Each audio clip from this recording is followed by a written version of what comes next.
Les cigarettes exportées vers l'Afrique sont plus toxiques et plus addictives que celles vendues en Europe. Voilà la conclusion d'une enquête qui vient d'être menée par une journaliste indépendante suisse. Pendant un an, elle a investigué sur les pratiques des multinationales du tabac dans son pays et sa conclusion est interpellante quant au cynisme des cigarettiers. Faute de croissance en Europe, ils sont vraisemblablement prêts à tout pour le développement du marché africain. Pascal Bustamante nous présente cette enquête.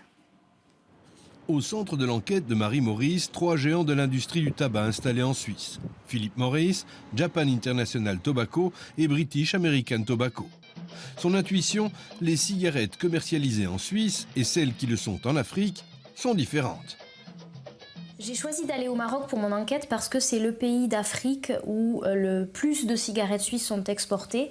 Aujourd'hui, plus de la moitié des cigarettes fumées au Maroc sont importées et surtout importées de Suisse. Ils pensent que les cigarettes suisses sont de meilleure qualité. Et en fait, c'est l'inverse. Les cigarettes fabriquées en Suisse qu'ils fument sont beaucoup plus fortes, ont plus de nicotine, plus de goudron et donc sont plus toxiques. Pour prouver cela, elle a confié des cigarettes vendues en France, en Suisse et au Maroc à un laboratoire indépendant. Ce dernier a analysé les cigarettes au moyen de cette machine. Les différences sont objectivées.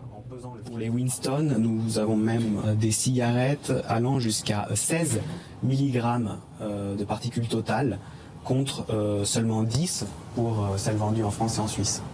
Faire en sorte que le taux de nicotine et des autres additifs soit supérieur entraîne plus de dépendance et rend donc les clients plus captifs. But de la manœuvre, préserver les bénéfices des cigarettiers. En Suisse, les ventes de tabac ont baissé de 38% en 20 ans. En Afrique, l'OMS prévoit que d'ici 2025, il y aura 40% de fumeurs en plus par rapport à 2010. Le marché africain est donc l'objet de toutes les attentions de l'industrie du tabac qui pourrait y trouver une terre de croissance au moment où, en Occident, le nombre de fumeurs chute.